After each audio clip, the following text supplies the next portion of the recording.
that frequency can carry the thought of your wealth. Well, those are two different things. Your body is your unconscious mind.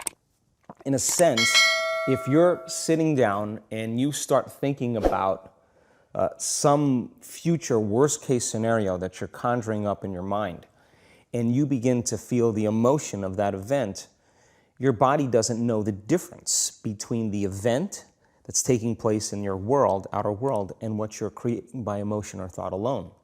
So most people then, they're constantly reaffirming their emotional states. So when it comes time to give up that emotion, they can say, I really want to do it, but really the body is stronger than the mind because it's been conditioned that way. So the servant now has become the master. And the person all of a sudden, once they step into that unknown, they'd rather feel guilt and suffering because at least they can predict it. It acts as an amplifier and it drives energy to the brain. We've done thousands and thousands of measurements. We've partnered with the HeartMath Institute to teach people how to create and sustain heart coherence. How do we do it? Well, besides going to your workshop, what's the simplified version? I'm sure it takes more time than... Well, it really doesn't. It really doesn't. It just requires getting still, closing your eyes, putting your attention on your heart, changing your breath so that you move into the present moment. And when you slow your breathing down, you slow your brainwaves down. When you slow your brainwaves down, now you're accessing your autonomic nervous system. So then you train a person how to open their heart and feel an elevated emotion. And it takes a little practice. And just like a flower that takes time to bloom, it takes a little bit of time. But if you work in trading the resentment, the frustration, or the impatience for gratitude, appreciation, and thankfulness, and you keep at it, there'll come a moment where that system switches on, and now you're feeling grateful for no reason at all. Right. Now that's not a bad thing, because gratitude, the emotional signature of gratitude, means something's happening to you. Something has happened to you, you're receiving something, or you just received something. So your body then, when you're feeling gratitude, is in the perfect state of receiving. So then that means then you'll accept, believe, and surrender to the thoughts equal to the emotional state of gratitude. If you're living in resentment, you're living in fear, you're living in impatience, you could say, I'm healthy, I'm healthy, I'm healthy, I'm wealthy, I'm wealthy, and with all you want, and that thought's going to stop right at the brainstem and never make its way to the body, because the body's not feeling, or because why? Because you're feeling resentment, and that thought that thought is not consistent with the emotion of resentment. Resentment has a different set of thoughts, right? In other words, once you start opening your heart, it begins to move into coherence. It begins to produce a measurable magnetic field up to 3 meters wide. Now that's frequency, that's energy. And all that energy, that frequency, carries information, carries an intent. So then when you're feeling gratitude and your heart is open, you're broadcasting energy into the field. The question is, how long are you going to react? That's the real question. Because if you keep that emotional reaction going on for an extended period of time, sooner or later it'll become your identity.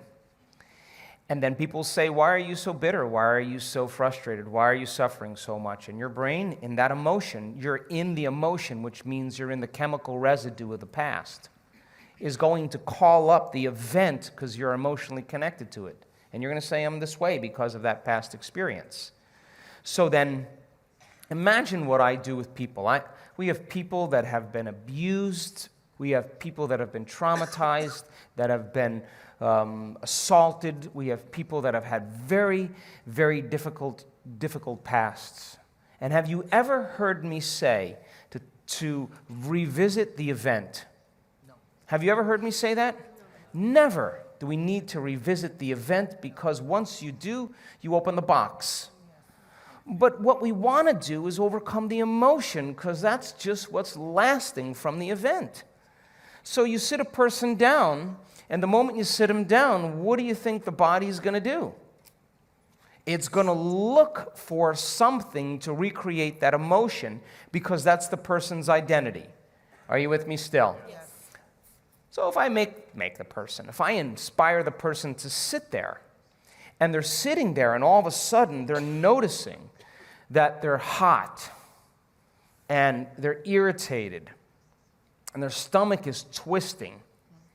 And all of a sudden, it's a group of sensations, a group of feelings that they have called all along frustration.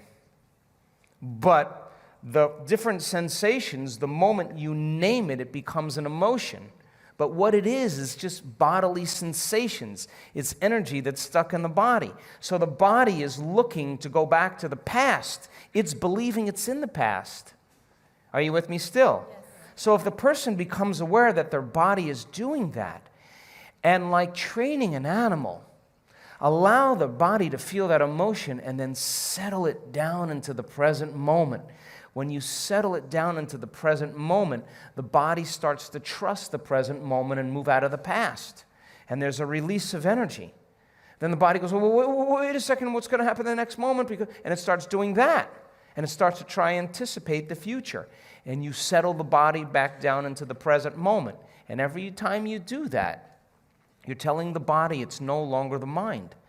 That you're the mind, and your will is getting greater than the program. And all of a sudden, you start to lower the volume to that emotion. And when you begin to break the addiction to that emotion, the side effect of breaking that addiction is called joy. It's called freedom. All of a sudden, the body's saying, I don't want to be tormented anymore. Now, does that mean you shouldn't grieve over things that you lose? Grieving is a biological process. It's neural pruning. It's a death of circuitry. It's a death of emotions. It's the absence, a void of something in your life. And that's important, but in grief, sooner or later, you got to come to a greater understanding about death, a greater understanding about loss, a greater understanding so that you can adapt to those conditions. Every time I sit with someone and they start complaining about their life, and I let them go for a few minutes, and then I go, oh! You know what I say to them? You only complain about your life when it's not working. And the emotion that you're feeling right now is keeping you connected to the past. You never do this when your life is working. And so I don't have a problem with moving through the stages of emotions.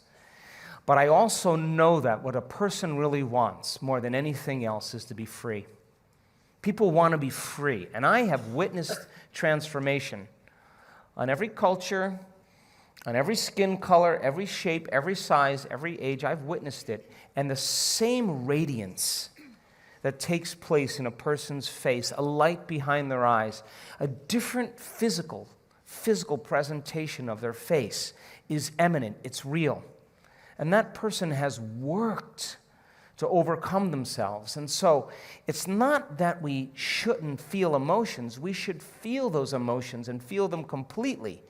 And like a child, get over it though. Now, frequency. Frequency. You lay the intent of the thought of your health or your wealth. That frequency can carry the thought of your wealth. It can carry the thought of your health. If you're suffering, suffering does not carry, that energy does not carry the thought of your wealth. It carries a different set of thoughts. So then we're teaching people how to self-regulate, because if you're going to believe in that future that you're imagining with all of your heart, it better be open and activated. Right. And you better know how to self-regulate. And you have to know the moment you disconnect from the energy of your future because of some circumstance in your life and you lose that feeling, if you're practicing it on a daily basis with your eyes closed, then the next level is to be able to open your eyes and do it right in the moment and be able to self-regulate and change the frustration from some experience in your life back to the energy of your future. Now, that requires great awareness and great effort. But if you have a community of people that are practicing this on a daily basis and they're connected to their future because that's where their mind is, they begin to want the future more than the emotions of the past. Being in the unknown is a scary place for most people because the unknown is uncertain. People say to me, well, I can't predict my future. I'm in the unknown, and I always say the best way to predict your future is to create it. Not from the known, but from the unknown. What thoughts do you want to fire and wire in your brain? What behaviors do you want to demonstrate in one day? The act of rehearsing them mentally, closing your eyes, and rehearsing the action. The rehearsing the reaction of what you want, or the action of what the you want? action of what you want. By closing your eyes and mentally rehearsing some action. If you're truly present, the brain does not know the difference between what you're imaging and what you're experiencing in 3D world. So then you begin to install the neurological hardware in your brain to look like the event has already occurred. Now, your brain is no longer a record of the past. Now it's a map to the future. And if you keep doing it, priming it that way, the hardware becomes a software program. And who knows, you just may start acting like a happy person. And then I think the hardest part is to teach our body emotionally what the future will feel like ahead of the actual experience. So what does that mean? You can't wait for your success to feel empowered. You can't wait for your wealth to feel abundant. You can't wait for your new relationship to feel love, or your healing to feel whole. I mean, that's the old model of reality, of cause and effect, waiting for something outside of us to change how we feel inside of us. And when we feel better inside of us, we pay attention to whoever or whatever caused it. But what that means then is that from the Newtonian world is that most people spend their whole life living in lack, waiting for something to change out there. What do you mean the Newtonian world? The Newtonian world is all about the predictable. It's all about predicting a future. But the quantum model of reality is about causing an effect. The moment you start feeling abundant and worthy, you are generating wealth. The moment you're empowered and feel it, you're beginning to step towards your success. The moment you start feeling whole, your healing begins. And when you love yourself and you love all of life, you'll create an equal. And now you're causing an effect. And I think that's the difference between living as a victim in your world, saying, I am this way because of this person or that thing or this experience. They made me think and feel this way. When you switch that around, you become a creator of your world, and you start saying, my thinking and my feeling is changing an outcome in my life. And now that's a whole different game, and we start believing more that we're creators of reality.